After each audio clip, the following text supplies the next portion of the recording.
Forcat ruse kanë deklaruar se do të përgjigjen me forcë në rast të sulmeve në thellësi të territorit të Rusisë. Këtë e ka deklaruar zëdhënësi i Kremlinit Dmitri Peskov në një deklaratë të publikuar të dielën. Siç tha presidenti rus Vladimir Putin, përgjigja do të jetë shkatruese, tha Peskov për korrespondentin e Kremlinit në televizionin shtetëror.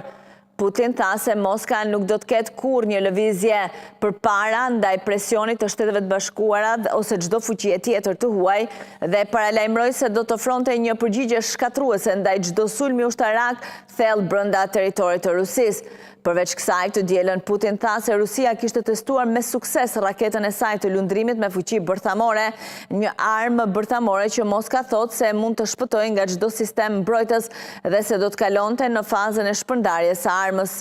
Kremlini tha se ishte gabim të flitej për anullimin e një takimi mes presidentit të Rusisë Vladimir Putin dhe presidentit të Shteteve të Bashkuara Donald Trump, por shtoi se përgatitja për këtë takim ishte e nevojshme, raportoi televizioni shtetëror Vesti në kanalin e tij në Telegram. Presidentët nuk mund të takohen vetëm për hir të një takimi, ata mund të humbasin shumë kohë dhe ata janë të hapur për këtë, kështu që ata urdhëruan ministrat e jashtëm Lavrov dhe Rubio të përgatisin këtë proces.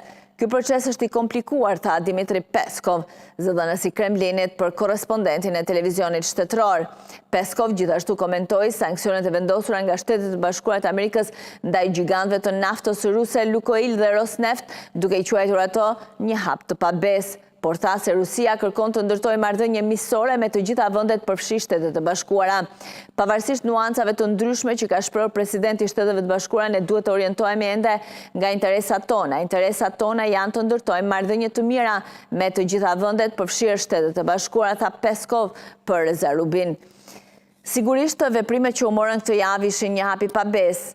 Ata me të vërtetë dëmtuan mundësinë për rigjallërimin e marrëdhënieve tona, por kjo nuk do të thotë se ne do të heqim dorë nga këto aspirata.